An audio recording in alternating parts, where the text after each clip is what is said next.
يا ربي بالمصطفى بلغ مقاصدنا واغفر لنا ما مضى يا واسع الكرم அல்லாஹு நம் பிழையை அன்பாய் பொறுப்பதற்கு அல்லும் பகலும் உங்கள் ஆதரவே யா நபியே. இப்படியே எம்முடைய இருதயத்தில் நல்லுறுதி தப்பாமல் வந்தமக்கு தந்தருள்வீர் யா நபியே. மௌலாய ஸல்லி வஸல்லிம் தாயிமன் அபதா அலா ஹபீபிக கைரில் கல்கி குல்லிஹிம். அஸ்ஸலாமு அலைக்கும் வரஹ்மத்துல்லாஹி வபரகாத்துஹு. நஹ்மதுஹு வ நுஸல்லி அலா ரசூலிஹில் கரீம். அல்லாஹும்ம ஸல்லி அலா சய்யிதினா முஹம்மதின் திப்பில் குலூபி வ தவாயிஹா வ ஆஃபியத்தில் அப்தானி வ ஷிஃபாயிஹா வ நூரில் அப்சாரி வ லியாயிஹா வ அலா ஆலிஹி வ ஸஹ்பிஹி வ ஸல்லம். قال الله عز وجل في القرآن العظيم والفرقان المجيد بعد أعوذ بالله من الشيطان الرجيم إنا نحن نزلنا الذكر وإنا له لحافظون. وقال نبينا صلى الله عليه وسلم خيركم من تعلم القرآن وعلمه أو كما قال عليه الصلاة والسلام. سبحانك لا علم لنا إلا ما علمتنا إنك أنت العليم الحكيم. அளவற்ற அருளாளனும் நிகரிலா அன்புடையவனுமாகிய எல்லாம் வல்ல அல்லாஹுவின் திருப்பெயரால் எனது உரையை ஆரம்பம் செய்கின்றேன். பஷாரத்தின் நிஸ்வான் பெண்கள் அரபு கல்லூரியின் பட்டமளிப்பு விழா நிகழ்ச்சிக்கு தலைமை ஏற்று நடாத்தி கொண்டிருக்கக்கூடிய எங்களுடைய மஹல்லா தெருக்கு முஹைதீன் ஜும்மா பள்ளியின் தலைமை இமாமும் பாசத்திற்குரிய எங்களது பிள்ளையுமான மௌலவி அல் ஹாஃபில் ரசூல் முஹைதீன் மஆலி ஹசரத் அவர்களே, நிகழ்ச்சிகளை தொகுத்து வழங்கி கொண்டிருக்கக்கூடிய மேலப்பாளையம் நகர மஜ்லிஸ் உலமா சபையின் பொறுப்பான பொருளாளர் அவர்களே, எனக்கு முன்னால் இங்கே வாழ்த்துறை வழங்கி அமர்ந்திருக்கக்கூடிய உலமாக்களே, ஆன்றோர்களே, சான்றோர்களே, இங்கே வருகை தந்திருக்கக்கூடிய அல்லாஹ்வின் நல்லடியார்களே, அருமை தாய்மார்களே, அருமநாயகம் ஸல்லல்லாஹு அலைஹி வஸல்லம் அவர்களின் பாக்கியம் நிறைந்த உம்மத்துகளே, எல்லாம் அல்ல அல்லாஹு சுப்ஹானஹு தஆலா அவனது மேலான ரிலாவை நம் மீது நசீபாக்கி அருள்வானாக. சாலிஹீன்களுடைய கூட்டத்திலே அல்லாஹ் நம் எல்லோரையும் சேர்த்து அருள் புரிவானாக. நம் எல்லோரின் பாவங்களையும் அல்லாஹ் பூரணமாக மன்னித்து அருள்வானாக. உயிர் உள்ள வரையிலும் உடல் சுகத்தை, உடல் ஆஃபியத்தை நசீபாக்குவானாக. அல்ஹம்துலில்லாஹ். அல்லாஹ்வின் மகத்தான கிருபையினால் புனிதமான ஜும்ஆவுடைய ஒரு இரவிலே இந்த சிறப்பான பட்டமளிப்பு விழா நிகழ்ச்சி சீரோடும் சிறப்போடும் நடைபெற்று கொண்டிருக்கிறது. அன்பிற்கினியவர்களே,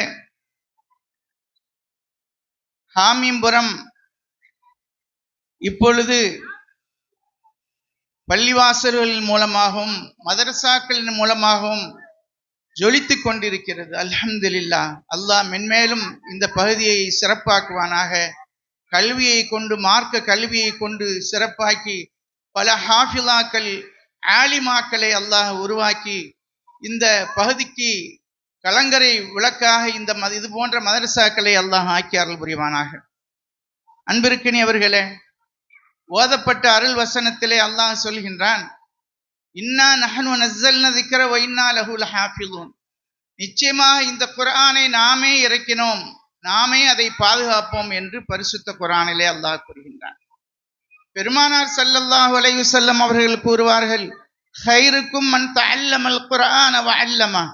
உங்களிலே சிறந்தவர் யார் என்று சொன்னால், உங்களிலே சிறந்தவர் யார் என்று சொன்னால், தானும் கற்று, குர்ஆனை தானும் கற்று மற்றவர்களுக்கும் யார் கற்றுக் கொடுக்கிறாரோ அவர்கள்தான் உங்களிலே சிறந்தவர் என்று பெருமானார் ஸல்லல்லாஹு அலைஹி வஸல்லம் அவர்கள் சொன்னார்.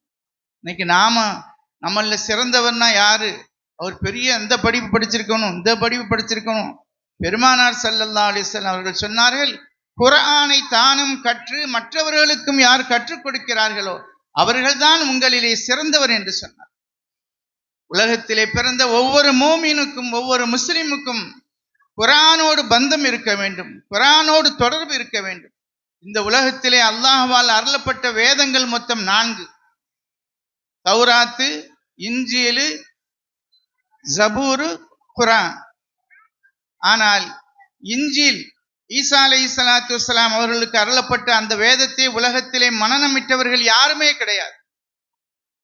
தௌராத்தை மூசா அலைஹிஸ்ஸலாத்து வஸ்ஸலாம் அவர்களுக்கு அருளப்பட்ட தௌராத் வேதத்தை மனனம் செய்தவர்கள் 4 பேர்கள்.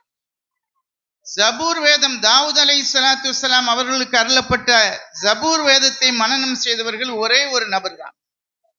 ஆனால் அல்லாஹ்வுடைய ரசூல் அருமநாயகம் ஸல்லல்லாஹு அலைஹி வஸல்லம் அவர்களுக்கு அருளப்பட்ட குர்ஆன் ஷரீஃபை மனனம் செய்தவர்கள் கோடான கோடி பேர்கள், கோடிக்கணக்கான பேர்கள். காரணம், இந்த குர்ஆனை பாதுகாக்கக்கூடிய பொறுப்பை அல்லாஹ்வே ஏற்றுக்கொண்டதன் காரணத்தினால், அல்லாஹ்வே ஏற்றுக்கொண்ட காரணத்தினால் கியாமத்து வரையிலும் யாராலும் ஒரு புள்ளியை கூட மாற்ற முடியாது. அல்லாஹ் பாதுகாக்க வேண்டும். ஒரு கற்பனையாக வைத்துக் கொண்டோம் என்று சொன்னால் குர்ஆன் அழிக்கப்பட்டு விட்டது அல்லது கடலிலே தூக்கி வீசப்பட்டு விட்டது என்று வைத்துக் கொண்டோம் என்று சொன்னாலும், காலையிலிருந்து மாலைக்குள்ளால் பன்னூற்றுக்கணக்கான பல ஆயிரக்கணக்கான குர்ஆன் ஷரீஃபுகள் ரெடியாகிவிடும். காரணம், இந்த ஹாஃபிழ்களின் மூலமாக, குர்ஆனை மனனம் செய்த இந்த ஹாஃபிழ்களின் மூலமாக அது உடனடியாக ரெடியாகிவிடும் என்பதை நாம் எண்ணி பார்க்க கடமைப்பட்டிருக்கின்றோம். கண்ணியத்திற்குரியவர்களே, ஆக குர்ஆன் என்பது சாதாரணமானதல்ல.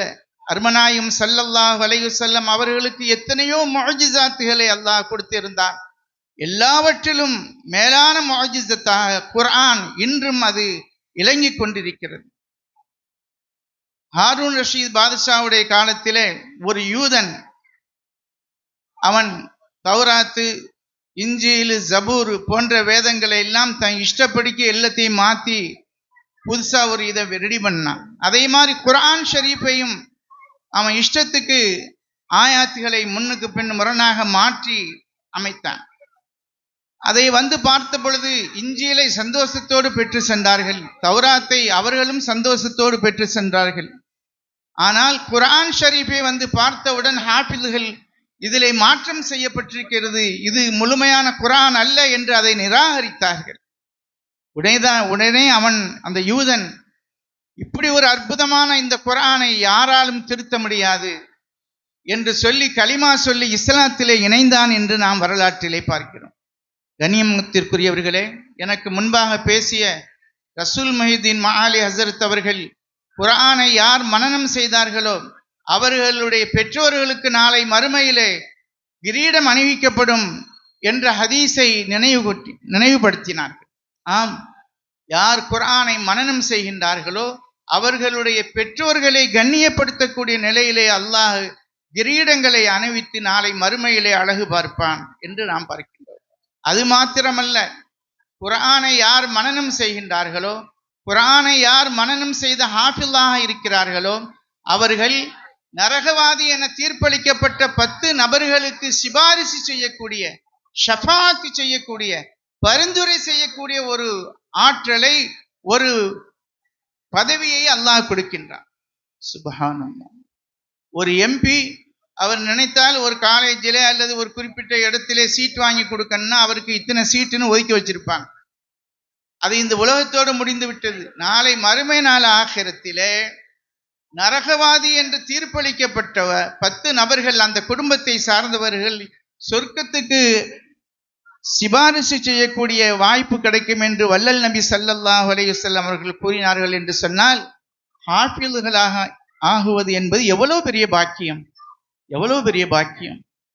எனக்கு முன்பாக பேசிய முஸ்தபா ஹஸரத் அவர்கள் மேலப்பாளையத்திலே மகளிர் அரபு கல்லூரிகளிலே பயிலக்கூடிய மாணவிகள் ஹாஃபிலாக்களுடைய எண்ணிக்கையை குறிப்பிட்டார்கள். அல்ஹம்துலில்லாஹ், ரொம்ப சந்தோஷம், ரொம்ப சந்தோஷம்.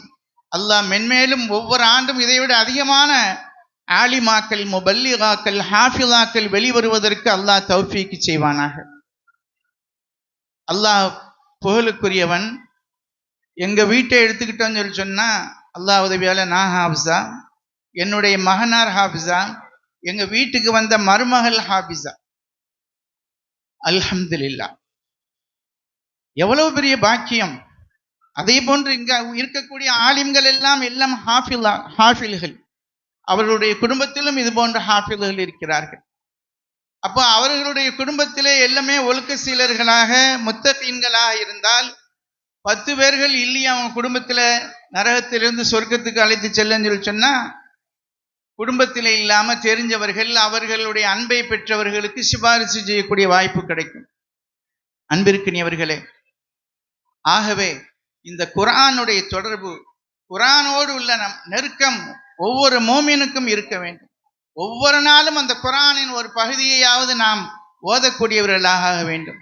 அருமை தாய்மார்களே, நஃபீசத்துல் மிஸ்ரியா ரலியல்லாஹு அன்ஹா அவர்கள் பெருமானார் ஸல்லல்லாஹு அலைஹி வஸல்லம் அவர்களுடைய வம்ச வழியிலே வந்த பெண்மணி. அவர்கள் தனக்காக கபர் குழியை தோண்டி, தன்னுடைய வீட்டு முற்றத்திலே கபரு குழியை தோண்டி அந்த கபருக்குள்ளால் இருந்து கொண்டு தொழுவார்கள். அதிலே தொழுவார்கள், அதிலே அமர்ந்து குர்ஆன் ஷரீஃப் ஓதுவார்கள். இப்படி அவர்கள் 190 குர்ஆன் ஷரீஃபை ஓதி முடித்திருந்தார்களாம். கண்ணியத்திற்குரியவர்களே, அவர்கள் பிறந்தது மக்காவில், அவர்கள் கல்வி கற்றது மதீனாவில்.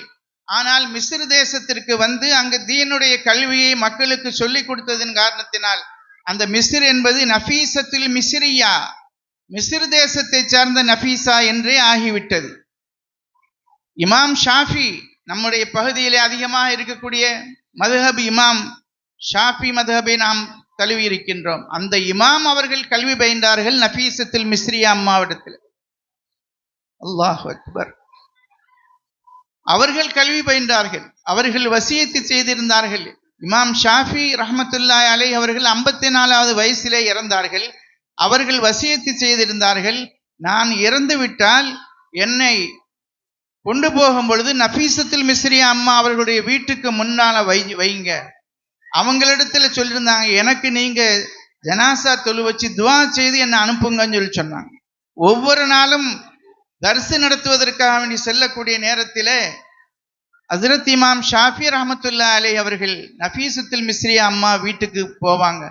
எனக்காக துவா செய்யுங்க அப்படின்னு அவங்களுடைய துவாவை பெற்றுட்டு தான் போவாங்க.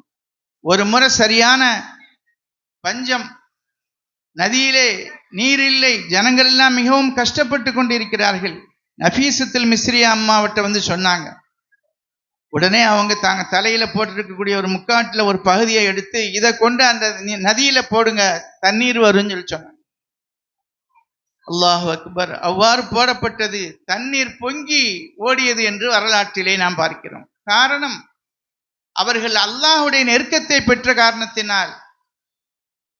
அல்லாஹ் ஒரு விஷயத்தை குன் என்று சொன்னால் ஃபயக்கூன் ஆகிவிடுமோ, அதுபோன்று அல்லாஹுடைய நெருக்கத்தை பெற்ற வலிமார்கள் இறை நேசர்களுக்கும் அது போன்று ஆகிவிடும். கண்ணியத்திற்குரியவர்களே, ஆக அந்த குர்ஆன் முடித்த அந்த மாணவி இருக்கிறார்களே, உண்மையிலே மிகப்பெரிய பாக்கியசாலி. அதோடு அவர்கள் நாம் எல்லா கல்வியையும் கற்று முடித்து விட்டோம் என்று ஹாஃபிலாவும் சரி முபல்லிகாக்களும் சரி நிறைவு பெற்று விடக்கூடாது. இன்னும் நாம் கற்க வேண்டிய விஷயங்கள் எத்தனையோ இருக்கின்றன என்று தன்னுடைய கல்வியை, மார்க்க அறிவை பெருக்கிக் கொள்வதற்கு என்ன வழி உண்டோ அதிலே நாம் ஈடுபட வேண்டும். கண்ணியத்திற்குரியவர்களே, பெண்களுடைய சிறப்பை, பெண்களுடைய மேன்மையை, மகத்துவத்தை சொல்லி முடிக்க முடியாது. ஆரம்ப காலகட்டத்திலே இஸ்லாம் வெகு வேகமாக வளர்ந்துவதற்கு உறுதுணையாக இருந்தவர்கள் அன்னை கதீஜா ரலியல்லாஹு அன்ஹா.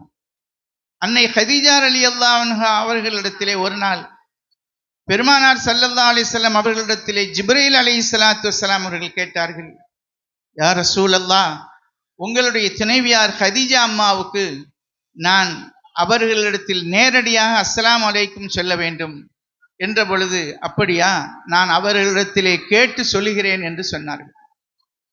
பிறகு கேட்டு வந்து சொல்லுங்கள் என்று சொன்னார்கள். ஜிப்ரீல் அலைஹிஸ்ஸலாம் அவர்கள் உள்ளே வந்தார்கள். கதீஜா அம்மாவுக்கு அஸ்ஸலாமு அலைக்கும் சொன்னாங்க. கதீஜா அம்மா பதில் சொன்னாங்க. உடனே பெருமானார் ஸல்லல்லாஹு அலைஹி வஸல்லம் அவர்களை பார்த்து சொன்னார்கள், யா ரசூலல்லாஹ், நீங்கள் என்னோடு மிக நெருக்கமாக இருங்கள். இப்பொழுது ஜிப்ரீல் அலைஹிஸ்ஸலாம் நிற்கிறார்களா என்று கேட்டார்கள். ஆம், நம்மை பார்த்து கொண்டிருக்கிறார்கள். இந்த பக்கம் வாருங்கள், இங்கே நெருக்கமாக இருங்கள் என்றார்கள். கதீஜா அம்மாவுக்கு ஜிப்ரீல் அலைஹிஸ்ஸலாத்து வஸ்ஸலாம் அவர்களை பார்க்க முடியவில்லை. ரசூலுல்லாஹ் பார்க்கறாங்க. அவங்களுடைய சவுண்டை மட்டும் தான் கேட்டாங்க. உடனே சோதிப்பதற்காக வேண்டி கதீஜா அம்மா அவர்கள் தங்களுடைய தலையிலே உள்ள அந்த துணியை சற்று விலக்கினார்கள். விலக்கிவிட்டு, யா ரசூலல்லாஹ், ஜிப்ரீல் அலைஹிஸ்ஸலாம் இருக்கிறார்களா என்று கேட்டார். இல்லை, அவர் வேகமாக சென்று விட்டார். எப்பொழுது உன்னுடைய தலைமுடி தெரிந்ததோ வெளியே சென்று விட்டார் என்று பெருமானார் ஸல்லல்லாஹு அலைஹி வஸல்லம் அவர்கள் சொன்னார்கள். அன்பிற்கினியவர்களே, நம்முடைய தாய்மார்கள் எல்லாம் அழகான முறையில் முக்காடிட்டு ரொம்ப அதபோட இருக்கிறீங்க, ரொம்ப சந்தோஷமா இருக்குது, அல்ஹம்துலில்லாஹ். ஆனா வீட்டில் இருக்கிற நேரத்திலையும் நாம் தலையில துணி போட்டு கொண்டு இருக்க வேண்டும். எந்த வீட்டிலே பெண்மணிகள், இஸ்லாமிய பெண்மணிகள் தலையிலே துணி போடவில்லையோ அந்த வீட்டிற்கு அல்லாஹுடைய ரஹ்மத்துடைய மலக்குமார்கள் வரமாட்டார்கள் என்றார்கள் பெருமானார் ஸல்லல்லாஹு அலைஹி வஸல்லம். நம்முடைய பக்கத்து மாநிலம் கேரளா. அந்த கேரளத்தை எடுத்துக்கொண்டோம் என்று சொன்னால், அங்கே செல்வ செழிப்பாக இருக்கிறார்கள், பரக்கத்தாக இருக்கிறார்கள். வெளிநாடுகளுக்கு சென்று சம்பாதிப்பதிலே எந்த நாட்டை எடுத்துக்கொண்டாலும் அந்த கேரளத்து மக்கள் இல்லாத இடமே இருக்காது. அந்த அளவிற்கு பரவி சிதறி இருக்கிறார்கள். பரக்கத்தான முறையிலே சம்பாதிக்கிறார்கள். மக்காவிற்கு ஹஜ்ஜிக்காக வேண்டிய, உம்ராவுக்காக வேண்டிய சென்றாலும் சரி, அங்கேயும் ஹரத்துக்கு அருகிலே கேரளா மலையாளிகளுடைய கடைகள் இருப்பதை பார்க்கலாம். ஏன் அல்லாஹ் அவர்களுக்கு இந்த பரக்கத்தை கொட்டுகிறான் என்று சொன்னால், பரக்கத்தை கொட்டுவன ஏன் கொட்டுகிறான் என்று சொன்னால், அங்குள்ள தாய்மார்கள், இஸ்லாமிய சகோதரிகள் தலையில் துணி இல்லாமல் ஒருபொழுதும் அவர்கள் இருக்க மாட்டார்கள்.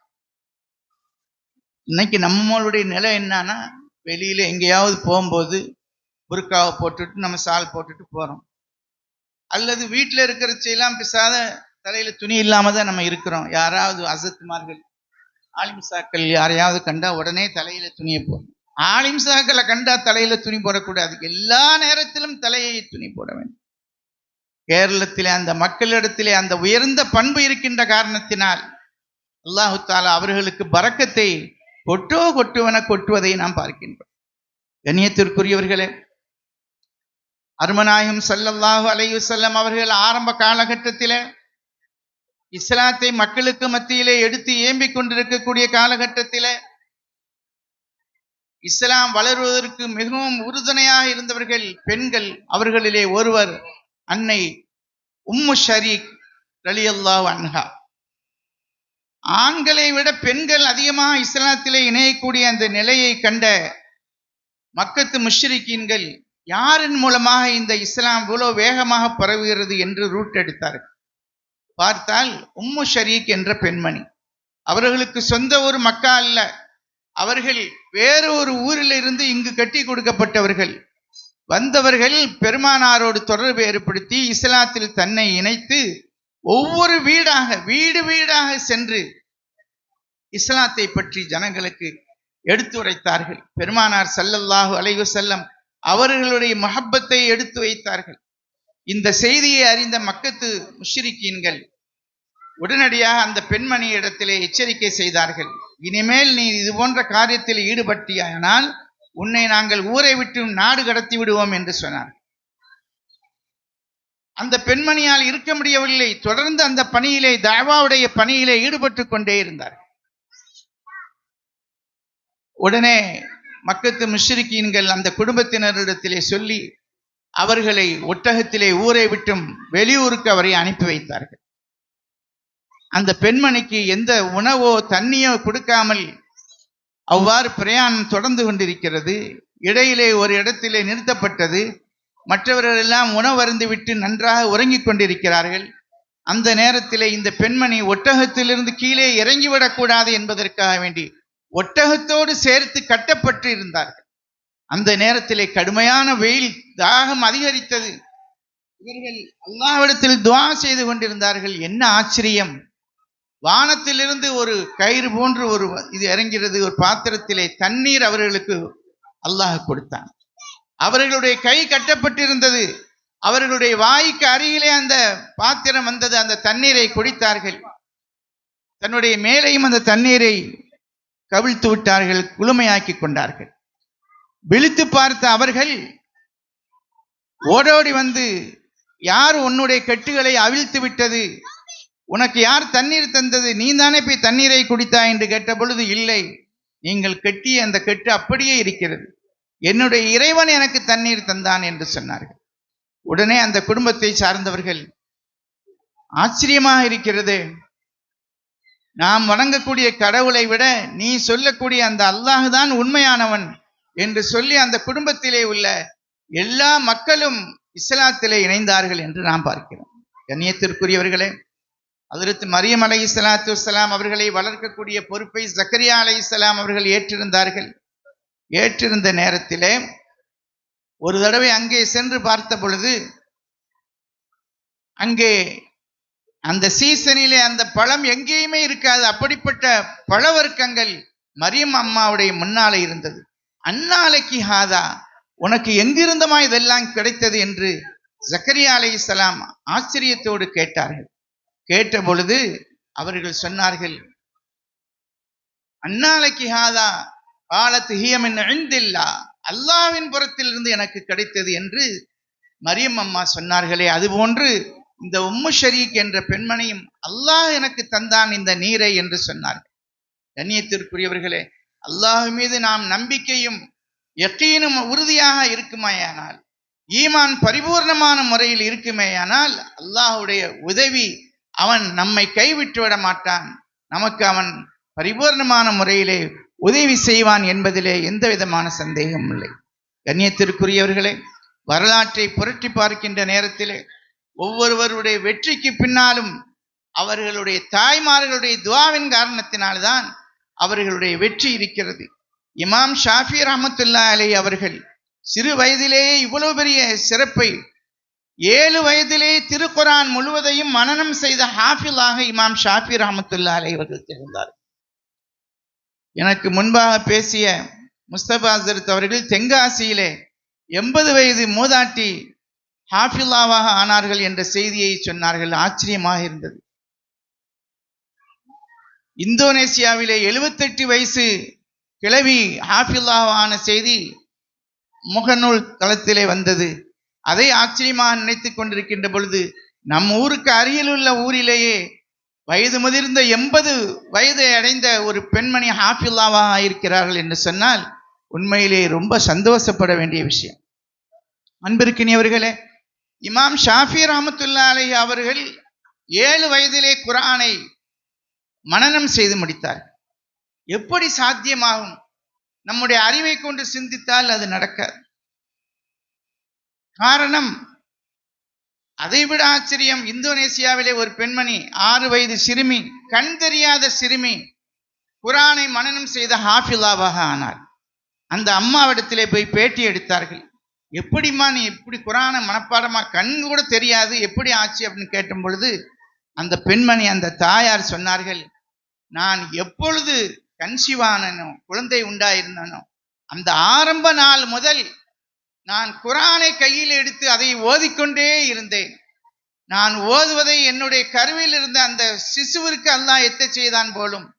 பிறந்து 6வது வயதிலே அவர்கள் குர்ஆனை முடித்து விட்டார்கள் என்னுடைய மகள் என்று சொன்னார். அந்த நாட்டிலே கண் தெரியாத ஒரு சிறுமி குர்ஆன் முடித்ததை கொண்டாடும் வகையிலே அந்த குடும்பத்தை சார்ந்த 14 பேர்களுக்கு உம்ராவுக்கு அனுப்பி வைத்தார்கள். சுப்ஹானல்லாஹ். அருமையானவர்களே, இது எப்படி சாத்தியமாகிறது என்று சொன்னால், கருவுற்றிருக்கக்கூடிய தாய்மார்கள் அவர்கள் கருவுற்றிருக்கக்கூடிய காலத்திலே குர்ஆனோடு தொடர்புடையவர்களாக இருந்தால், கருவிலே வளரக்கூடிய அந்த சிசு வெளியே வந்தவுடன் அது சீக்கிரமாக ஹாஃபிலாவாக ஆகிவிடும் என்பது நிதர்சனமான உண்மையாக இருக்கிறது. அல்லாஹு தாலா கருவுடைய வளர்ச்சியை பற்றி சொல்கின்ற நேரத்தில் சும்ம ஹலக்கனன் நுத்ஃபத அலகத்தன் ஃபஹலக்கனல் அலகத்த முல்கத்தன் ஃபஹலக்கனல் முல்கத்த இலாமன் ஃபகஸௌனல் இலாம லஹ்மா என்று சொல்வான். 340 120 நாட்கள் அந்த தாயுடைய சிசுவிலே கருவிலே இருக்கக்கூடிய அந்த சிசுவிற்கு உயிர் கொடுக்கப்படாது. 120வது நாட்களுக்கு பிறகு ஒரு மலக்கின் மூலமாக அந்த சிசுவிற்கு உயிர் கொடுக்கப்படும். உயிர் கொடுக்கப்பட்ட முதலிலே அந்த சிசுவிற்கு கருவிலே உள்ள அந்த சிசுவிற்கு செயல்படக்கூடிய முதல் உறுப்பு காதுதான். காதுதான் கேட்கும். ஆகவே வஜஅலலக்கும் ஸம்அ வல் அப்சார வல் அஃபீதா, அல்லாஹ் குர்ஆனிலே சொல்கிறான், அவர்களுக்கு வஜஅலலக்கும், அல்லாஹ் உங்களுக்கு ஆக்கினான், ஸம்அ கேட்கக்கூடிய திறனை உங்களுக்கு தந்தான், வல் பஸர பார்க்கக்கூடிய திறனை தந்தான், வல் அஃபீதா விளங்கக்கூடிய ஆற்றலை தந்தான். ஆக முதலிலே அல்லாஹ் சொல்வது காது கேட்கக்கூடிய திறனைத்தான் சொல்கின்றான். அந்த கேட்கக்கூடிய திறனை கொடுத்த உடனேயே அந்த தாய்க்கார் குர்ஆன் ஓதனால் என்று சொன்னால் அந்த சிசு இடத்திலே அதனுடைய பிரதிபலனை எதிர்பார்க்க முடியும். இன்னைக்கு நாம என்ன செய்யறோம்? எல்லாருடைய கையிலும் எல்லார் வீட்டிலேயும் செல்போன். ஒவ்வொரு ஆட்கள் கையில ஒவ்வொரு செல்போன். சில ஆட்கள் 2 செல்போன். ஒரு வீட்டுக்குள்ள நுழைஞ்சு சொன்னா பாப்பா ஒரு கையில செல்போன் வச்சிருப்பாரு, உம்மா ஒரு கையில செல்போன் வச்சிருப்பாங்க, பையங்க வச்சிருப்பாங்க. அவங்க வாட்டுக்கு நோண்டிக்கிட்டே இருப்பாங்க. இப்படியே தள்ளி விட்டுக்கிட்டே இருக்கிறது. தஸ்பி மணியை உருட்டக்கூடிய கை இன்னைக்கு எப்படி ஆயிடுச்சு? செல்போன்களை உருட்டக்கூடியதாக ஆயிடுச்சு. அப்புறம் குழந்தை பிறந்த உடனே என்ன சொல்றது?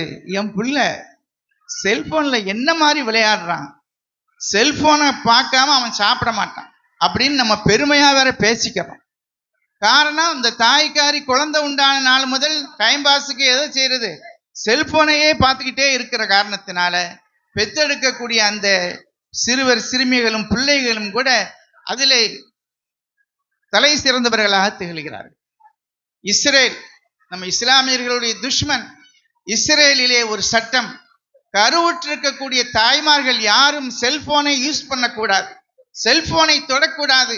காரணம், அதனுடைய கதிர்வீச்சு பாதிப்பால் அது சிசுவை தாக்கும் என்பதால் தடை செய்திருக்கிறார்.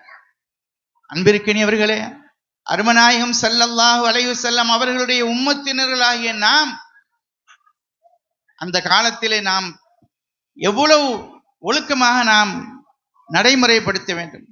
அந்த காலத்திலே சொல்வார்கள், லா இலாஹ இல்லா அன்த சுப்ஹானக இன்னி குன்து மினல் ஸாலிமீன் என்பதை ஓதுங்கள். கருவுற்றிருக்கக்கூடிய தாய்மார்கள் எப்படி ஹதரத் யூனுஸ் அலைஹிஸ்ஸலாத்து வஸ்ஸலாம் அவர்கள் மீனுடைய வயிற்றில் இருந்து இந்த தஸ்பீஹை யூனுஸ் என்று இதற்கு சொல்வார்கள். இதை ஓதியதன் காரணத்தினால் அவர்கள் எந்த விதமான சிரமம் இல்லாமல் அல்லாஹ் 40 நாட்களுக்கு பிறகு வெளியே கொண்டு வந்தானோ, அதுபோன்று உங்களுடைய வயிற்றில் இருக்கக்கூடிய சிசுவை அல்லாஹ் கஷ்டமில்லாமல் வெளியே கொண்டு வருவான் என்று நம்முடைய முன்னோர்கள் அந்த கருவுற்றிருக்கக்கூடிய தாய்மார்களுக்கு லா இலாஹ இல்லா அன்த சுப்ஹானக இன்னி குன்து மினல் ஸாலிமீன் என்ற தஸ்பீஹை ஓதும்படி சொல்வார்கள்.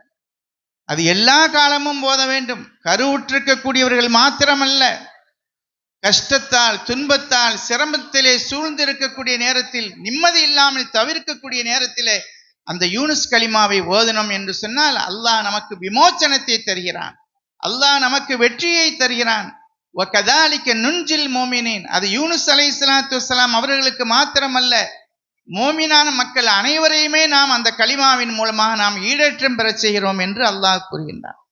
கண்ணியத்திற்குரியவர்களே, ஆக அப்படிப்பட்ட அந்த குர்ஆனோடு தொடர்பு இருக்க வேண்டும், பரக்கத்து வேண்டும். ஹஸரத்துமார்கள் யாரையாவது கண்டா பரக்கத்துக்காக துஆ செய்யுங்க.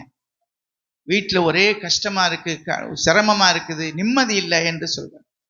அருமநாயகம் ஸல்லல்லாஹு அலைஹி வஸல்லம் சொன்னாங்க, நீங்கள் வீட்டிற்குள்ளால் நுழைந்தால் சலாம் சொல்லிக் கொண்டு வீட்டிற்குள்ளால் போங்க. வீட்டுக்குள்ளால போகும்போது சலாம் சொல்லி கொண்டு போங்க.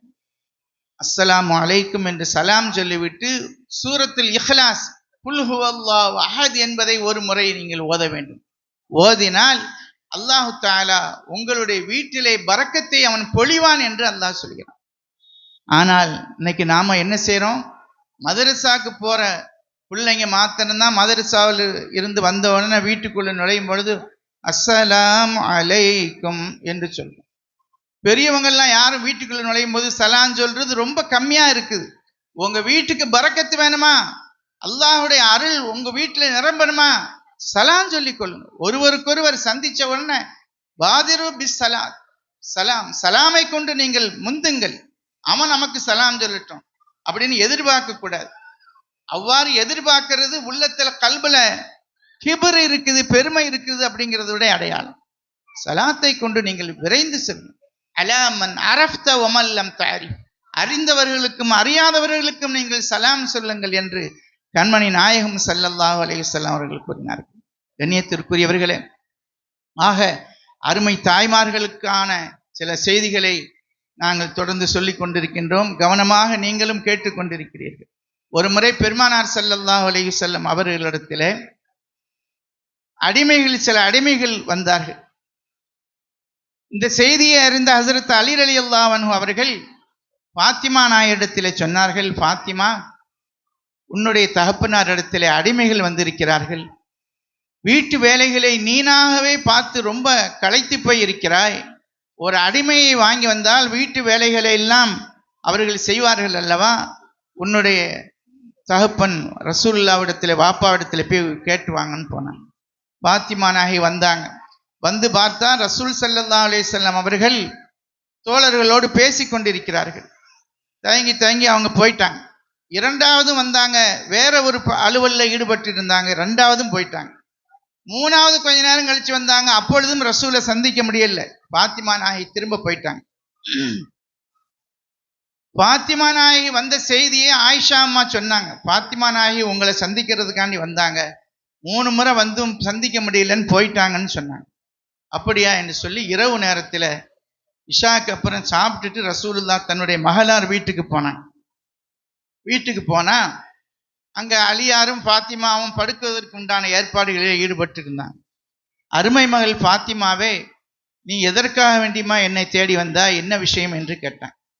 உடனே ஃபாத்திமா அம்மா சொல்வதற்கு தயங்கி கொண்டிருக்கின்ற நேரத்தில் அலி ரலியல்லாஹு அன்ஹு அவர்கள் சொன்னார்கள், இப்படி உங்களிடத்திலே அடிமைகள் வந்திருக்கிறார்களே, அவர்களிலே ஒரு அடிமையை நீங்கள் தந்தால் எங்களுக்கு வசதியாக இருக்கும் என்பதற்காக வேண்டி கேட்பதற்கு தான் ஃபாத்திமா வந்தார்கள் என்று சொன்னார்கள்.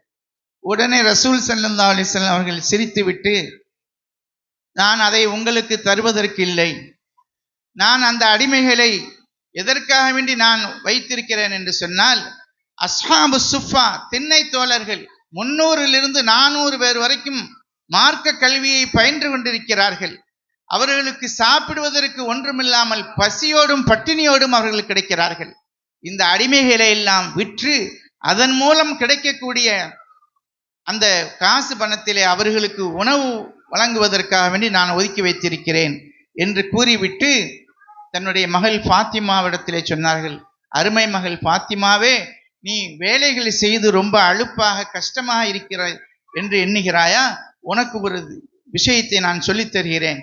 படுக்கின்ற நேரத்தில் ஒது செய்துவிட்டு சுப்ஹானல்லாஹ் 33 தடவை, அல்ஹம்துலில்லாஹ் 33 தடவை, அல்லாஹு அக்பர் 34 தடவை ஓதி நீங்கள் உங்களுடைய கைகளிலே ஊதி உங்களுடைய மேனையிலே நீங்கள் தேயுங்கள், தடவுங்கள், உங்களுடைய வேதனை வலியெல்லாம் போய்விடும் என்று கண்மணி நாயகம் ஸல்லல்லாஹு அலைஹி வஸல்லம் அவர்கள் தங்களுடைய அருமை மகள் ஃபாத்திமாவிடத்திலே சொன்னார்கள் என்பதை நாம் பார்க்கின்றோம்.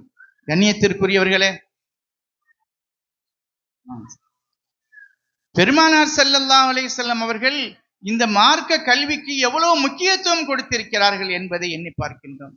தான் ஈண்டெடுத்த அருமை மகள் ஃபாத்திமா, எல்லோரையும் விட அதிகமாக நேசிக்கக்கூடிய அந்த ஃபாத்திமாவுடைய தேவையை கூட ஒதுக்கி தள்ளிவிட்டு இந்த அடிமைகளை விற்று அதன் மூலம் கிடைக்கின்ற அந்த வருமானத்திலே அஸ்ஹாபு சுஃபா திண்ணை தோழர்களுக்கு நான் உதவ வேண்டும் என்று பெருமானார் ஸல்லல்லாஹு அலைஹி வஸல்லம் அவர்கள் கூறினார்கள் என்று சொன்னார். கண்ணியத்திற்குரியவர்களே, எவ்வளவு பெரிய மார்க்க கல்விக்காக வேண்டி அவர்கள் எவ்வளவு முக்கியத்துவம் கொடுத்திருக்கிறார்கள் என்பதை இங்கே நாம் எண்ணி பார்க்க கடமைப்பட்டிருக்கின்றோம். கண்ணியத்திற்குரியவர்களே, நாம் எல்லாம் அவளோடு எதிர்பார்த்து கொண்டிருந்த தாருல் உலூம் உஸ்மானியா அரபு கல்லூரியுடைய முதல்வரும் எனது தனிப்பெரும் பாசத்திற்குரிய அருமை நண்பருமான மௌலானா மௌலவி அல்ஹாஜ் ஹைதர் அலி ஹஸரத் அவர்கள் வருகை தந்து விட்டார்கள். சனது வழங்கி சிறப்புரை ஆற்ற இருக்கிறார்கள். உங்களோடு சேர்ந்து நானும் அவர்களுடைய பயானை கேட்பதற்கு நான் ஆசைப்படுகின்றேன். அல்லாஹு தாலா பட்டம் பெறக்கூடிய இந்த மாணவிகளுக்கு எல்லா விதமான பாக்கியங்களையும் அல்லாஹ் நிரப்பமாக வழங்கி அருள்வானாக. ஆமீன் சொல்லுங்க, துஆ. அல்லாஹு தாலா இவர்களுக்கு தோதுவான சுன்னத் ஜமாத்தை சேர்ந்த மனாளர்கள் கிடைப்பதற்கு அல்லாஹ் தௌஃபீக் செய்வானாக. அன்றைக்கு போன வாரம் ஹஸ்ரத்துடைய மதரசா பட்டமளிப்புலா நடைபெற்றது. அந்த மாணவிகளையும் இது போன்று நான் துஆ செய்தேன். பிறகு சனது கொடுப்பதற்காக வேண்டி பெயர் வாசிக்கப்படும் பொழுது அந்த மாணவிகளுடைய கணவன்மார்களும் வந்து பட்டம் பெற்று சென்றார்கள். அப்போ என்ன, பட்டம் பெறக்கூடிய மாணவிகளுக்கு நல்ல சுன்னத் ஜமாத்தை சேர்ந்த புருஷனுக்கு கிடைக்கணும்னு சொல்லி சொன்னா, நிக்காஹ் முழிச்சவங்களுக்கு அவங்களுக்கு கிடைச்சிருக்கக்கூடிய அந்த புருஷன்மார் கணவன்மார்களை அல்லாஹு தாலா நல்லவர்களாக, வல்லவர்களாக, மார்க்கப்பற்றுள்ளவர்களாக அல்லாஹ் ஆக்குவானாக என்ற அர்த்தம். அதே போன்று அந்த ரீதியிலே இந்த மக்களுக்கும் பட்டம் பெறக்கூடிய இந்த மக்களுக்கும் அல்லாஹ் எல்லா விதமான பரக்காத்துகளையும் கொடுப்பானாக. ஹாஃபிலாவுக்காகவும் துஆ செய்கிறேன். முபல்லிகா பட்டம் பெறக்கூடிய அந்த மாணவிகளுக்கும் துஆ செய்கிறேன். குறிப்பாக இந்த பகுதியிலே இவ்வளவு அழகான பள்ளிவாசல் கட்டி அதுக்கு மேலாலும் கட்டி மதரசா சிறப்பான முறையில் நடத்தி வரக்கூடிய அந்த பள்ளி நிர்வாகிகளை நான் உளமாற பாராட்டுகின்றேன்.